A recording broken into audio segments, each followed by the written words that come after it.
Greetings, everybody. I don't know how long this video will be because it keeps cutting off. I'm using my phone. My computers are all dead now, so I gotta keep this brief.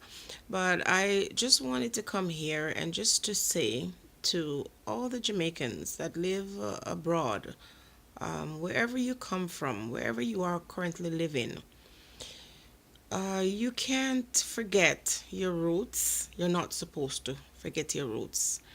Many people from Jamaica have had some bad experiences, and as a result of that, they really don't want to go back and they don't want to be reminded of Jamaica. But I caution individuals to say that we don't know what the future holds, and because we don't, we have to tread lightly. There's violence and crime in Jamaica, and for the person who have migrated, it is very scary when you think of moving back. But when I hear individuals say, I will never, I kind of have an issue with it. And I can't tell you what to do or how to feel, but I'm just saying be careful when you start saying never about anything. Because the moment you start saying, I will never do this or that, that is exactly what you will do.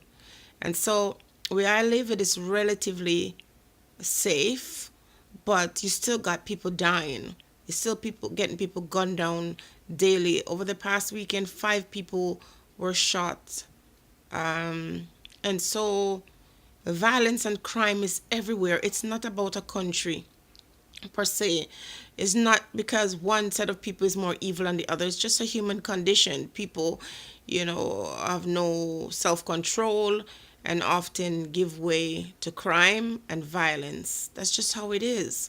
Now, in terms of people who have worked their hard, earn money, and go back home to Jamaica, and before you know it, they end up dead.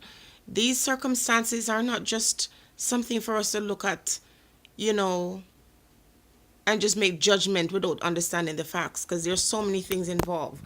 When you're looking at this, you have to think about people's past.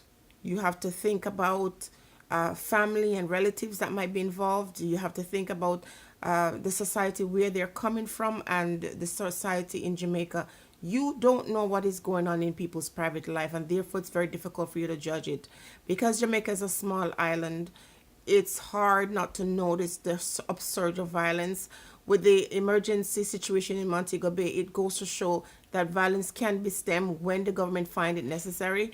Now they are very concerned about tourists as opposed to the human lives that have been lost, the Jamaican people who have been killed all these years. It was never really an important thing to them. But when the lives of other folks are involved, then all of a sudden they found solution to their problem. So there's so much, it's so complex that it's very difficult for me to come every time I hear somebody's killed, whether they be black or white. All lives matter. And so you don't want to hear that anybody loses their life going to Jamaica, going to my country of birth. I don't want to hear that. And so, of course, it's going to be troubling when you hear that, because in the past, white folks used to be relatively safe. Tourists used to be relatively safe in Jamaica. And now it ceases to be that way. So everybody now, there is no special privileges given to anyone in terms of violence. And I understand the fear of persons saying, this is where we want to reside, this is where we want to retire, only to go there or hear these horrible stories of people losing their lives. I get that.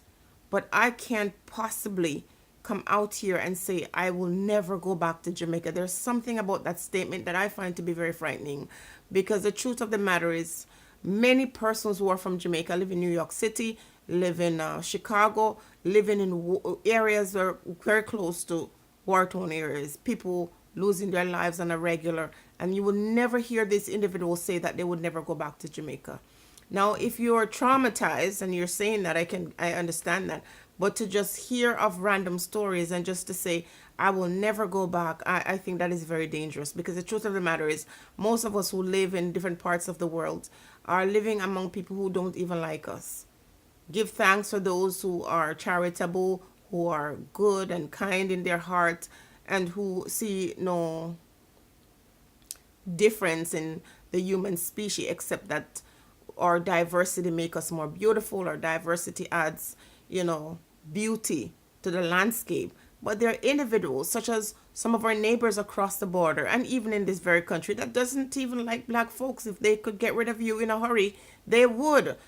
Take a look at the immigration policies that are formed in the United States of America and watch how families are being torn apart, watch children separated from their mothers and their fathers, and think to yourself, if this trend continues and people continue to sit by and allow, people who are racist to do these kind of things and to create this kind of policy, where do you think that will end? You would end up? For all the people who live in the United States of America 40 something years, and because they got caught up in some policy and some red tape, they're headed to Jamaica, not of their free will. Never say never, because a lot of these countries where we live, rules change all the time, policies change all the time, and oftentimes people get caught in the crossfire. I feel terrible for everyone who have lost their life in Jamaica, every individual who have saved and build their dream home and go there with a tragic end. It is very unfortunate. But I'm saying there are too many things that it remains unanswered for me to sit here and to say, yes, it's the neighbor doing it. Yes, it's the wicked, evil Jamaicans do it. You don't know. And therefore, if you start to speculate that every time someone dies, it's because of someone being jealous or bad mind of them, I think it's far reaching. There's a lot more to the story. A lot more. It's a lot deeper. But I do understand the fear and the pandemonium. And I do understand people having this fear that if they go home, it's going to end very bad. But people go home all the time. Chinese are moving to Jamaica. Indians are moving there. People from around the world are moving there. And they're not going back where they come from. So as a black person, as a Jamaican, I can say I won't. You can. It's your choice. But don't bring the fear mongering to me. Because at the end of the day, if I'm not wanted in this space, I have nowhere else to go. If I'm forced out of this country, and especially if my life is threatened, Jamaica would then seem like paradise. Be blessed, everyone.